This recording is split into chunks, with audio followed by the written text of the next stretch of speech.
urban sprawl. So houses were cramped back to back in rows called terraced. Factory smoke pollutes the air. Up to 20 people live in each tiny house. Houses were heated by coal fires. Gas lamps they had. Chimney sweeps they had. Water came from a shared pump. And in 1837, only around a fifth of British population lived in towns. By the end of Victorian reign in 1901, the population had more than doubled to 40 million people, and their quarters of them lived in the rapidly expanding towns and cities. In industry, and as industry grew, more and more people moved to the towns and cities to find work.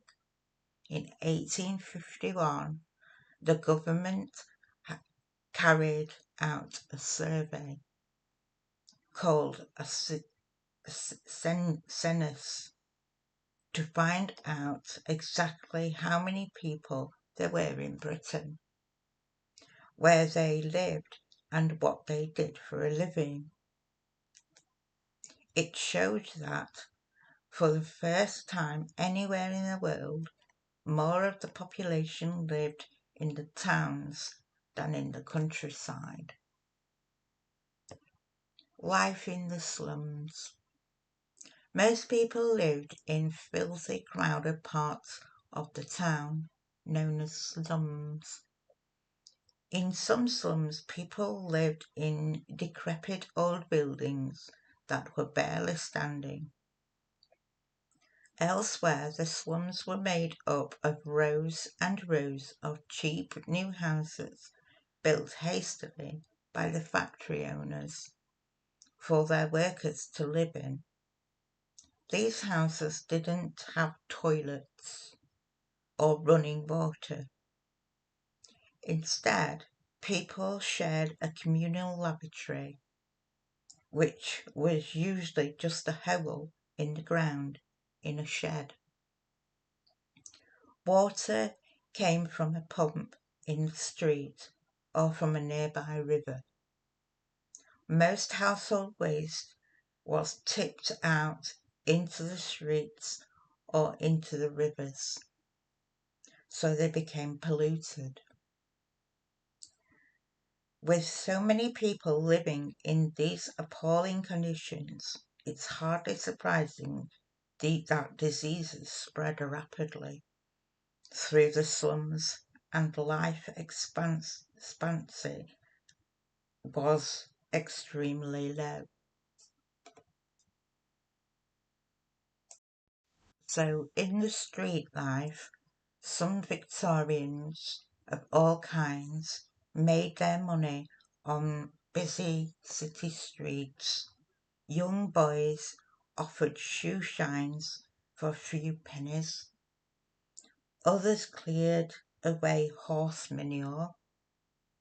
Girls sold bunches of flowers or boxes of matches on street corners. Costermongers sold fruit and vegetables from boroughs. Those who were really successful later opened their own shop. So trading up. Since the end of the Corn Law, the government had relaxed the laws restricting the trade of other goods too. Business boomed under this new policy of free trade.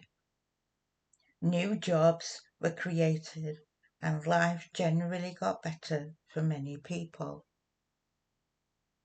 Among those who profited Most were factory owners, bankers, and businessmen. A number of modern British department stores began in the 19th century as market stores and small shops that expanded. Soon, anyone who could afford it moved to large houses in the suburbs, away from the dirt and noise of the slums.